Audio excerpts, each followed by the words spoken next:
नमस्कार, आप देख रहे हैं जनेश्वर, आपके साथ मैं आचल श्रीवास्तव।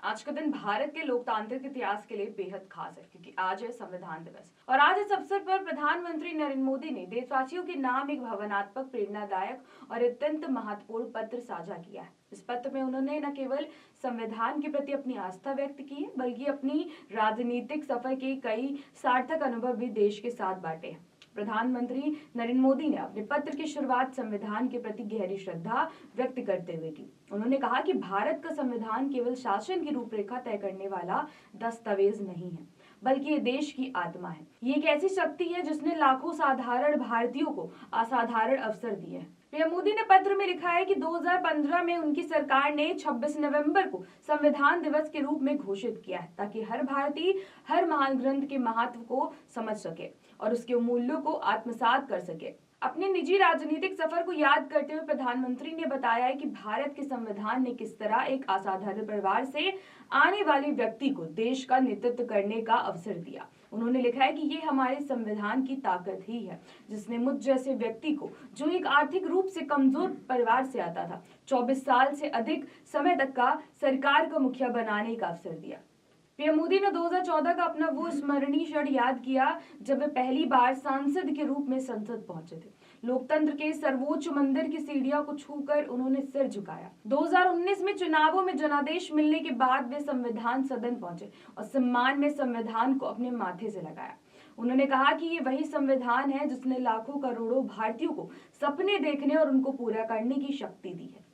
प्रधानमंत्री नरेंद्र मोदी ने संविधान सभा के उन महान सदस्यों को भी याद किया, डॉक्टर राजेंद्र प्रसाद, डॉक्टर भीमराव अंबेडकर और वे सभी महिलाएं सदस्य जिनने संविधान को एक प्रगतिशील और समावेशी दिशा दी है। उन्होंने कहा है कि संविधान की 60वीं और 75वीं वर्षगांठ के अवसर पर हुए आयोजन भारत की लोकतांत्रिक परंपरा की भव्यता दर्शाते हैं, जिसमें जनता की रिकॉर्ड भागीदारी देखने को मिली है। इस वर्ष का संविधान दिवस कई ऐतिहासिक अवसरों के साथ जुड़ा हुआ है।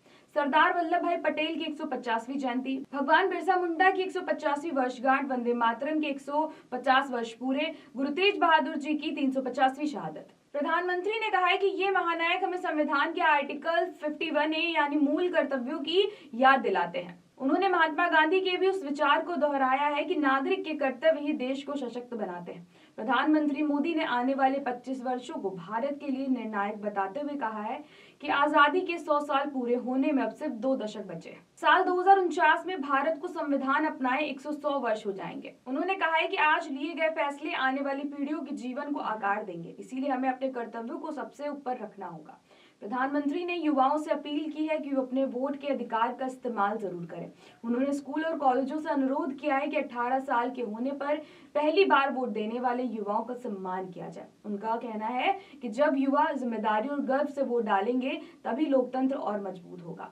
अपने पत्र के अंत में प्रधानमंत्री नरेंद्र मोदी ने हर नागरिक से अपील की है कि वे संविधान के आदर्शों को अपनाएं, कर्तव्यों का पालन करें और विकसित, आत्मनिर्भर और मजबूत भारत के निर्माण में अपनी अहम भूमिका निभाएं। उन्होंने अपने सोशल मीडिया एक्स पर पोस्ट करके लिखा है कि हमारा संविधान मानव गरिमा, बराबरी और स्वतंत्रता को सर्वोच्च महत्व देता है। ये हमें अधिकार भी देता है और हमारी जिम्मेदारियों को भी याद दिलाता है। आज संविधान दिवस के अवसर पर प्रधानमंत्री मोदी का ये पत्र न सिर्फ संवैधानिक मूल्यों की याद दिलाता है बल्कि ये हर भारतीय को प्रेरित करता है कि हम अपने कर्तव्यों और अधिकारों के बीच संतुलन बनाए रखते हुए देश को विकास की नई ऊंचाइयों तक कैसे पहुंचाएं। तो ऐसी देश और दुनिया की बड़ी खबरों पर नजर रखने के लिए आप जुड़े रहिए जन एक्सप्रेस के साथ। नमस्कार।